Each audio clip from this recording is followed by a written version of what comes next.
was climbing Amadablam, which is in Nepal, and I was on the North Ridge, and for 3 weeks I could see Everest. Up until then I was not interested.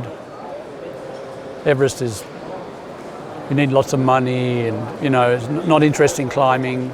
But looking at Everest, I was thinking, I wonder what it's like, and wouldn't it be cool to climb it via a new route, alpine style, without oxygen. Just a dream. But I started thinking more about it. We were able to get permission for 1984. We went there. We succeeded in climbing a new route, and I thought, that's it, great experience. I'm done with Everest. But yeah, so this guy said, "Oh, you haven't climbed it properly." I said, "What do you mean? New route without oxygen, that's quite proper." He said, "Oh, well, the mountain is measured from sea level, and to climb properly you have to start from the sea." I said, "Oh yeah, no one does that." I started to think about this idea, and so I was planning this expedition, and one of my climbing friends who was doing the ski traverse, he was good with a sewing machine, and he had a little small business making equipment at home with a sewing machine. So I said, "Roland, please make me some bags. I just need some duffel bags and this and that, stuff sacks."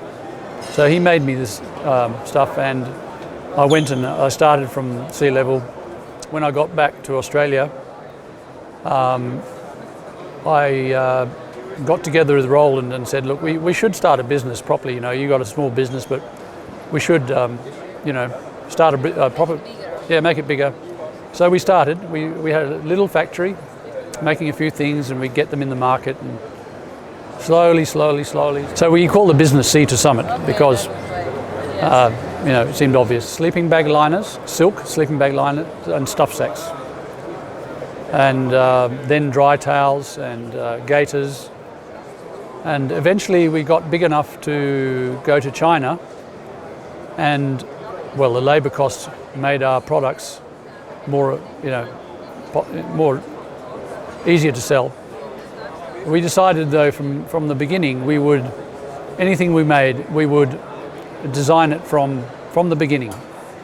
We would look at the materials and everything, the thread, the fabric, the colour, and then design something new and better.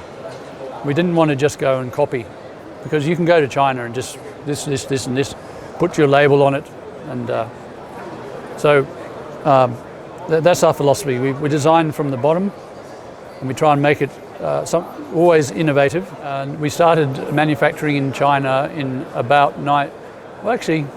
some products we already started in about 1993, and later we closed our factory in Australia in 1999 maybe. We closed. We had no more. We just had a sewing machine for repairs, because the labour costs are just too different.